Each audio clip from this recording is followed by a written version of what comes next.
Hey there, welcome. My name is Lucas. I'm learning Blender, and today I ran into a very weird Bevel glitch problem, and I could solve it. And so I thought, well, I'm gonna make a tutorial, or not a tutorial, maybe hopefully a helpful video on how to solve certain glitches. So this may help you or not, but it certainly does in my case. So hopefully it helps you too.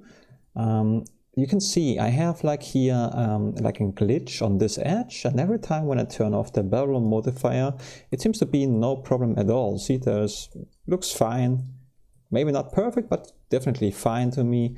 And so I thought, yeah, well, what's going on? Because I still learn this program, did I messed up something? Is there something wrong with the vertices or whatever they are called? Do I have doubles or something? So I tried for 20 minutes almost everything. I deleted the surface and rebuilt it, and the glitch was still there.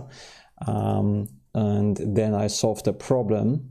The original problem looked even a little bit different. I don't have the save game anymore, but this one I can definitely show you. So what you could check definitely, so if you tried everything and it doesn't work out, then we're gonna take a look at the inner and outer surfaces of the inner and outer surfaces. And how do we do that? Is simple. We're gonna go to this point in edit mode, so it's right here, it's called overlays, and then we say face orientation. We have to check this box, so let's do that. And you can see now Blender shows us the inner and outer sides of our faces, you know. So the red, I believe, well, let's call the red right now outside, or the blue one inside.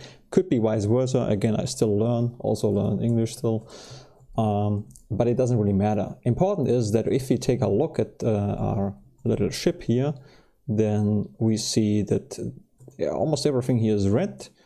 And if we take a closer look, then we see this side is red, but here's something obviously not okay. So what we're gonna do is we're gonna try to flip that, and for that we have to select this in this mode, in face mode. Just select this, only this one, and now we're gonna go into mesh and then normals and say flip. And here we go, the weird glitch is gone, which is awesome, because I mean, that's what you want. Again, you know, I don't know, this helped me. It might not help, does not help you. It's really depending on what kind of error it is, but I believe what I learned with Blender is if something is wrong, it's mostly me. It's most of the time it's really me. I cannot even recall one error which was not me. So that's the weird part with Blender. Anyway, so I hope that kind of helped you. Yeah, that's about it. So thanks for watching. Have a nice day.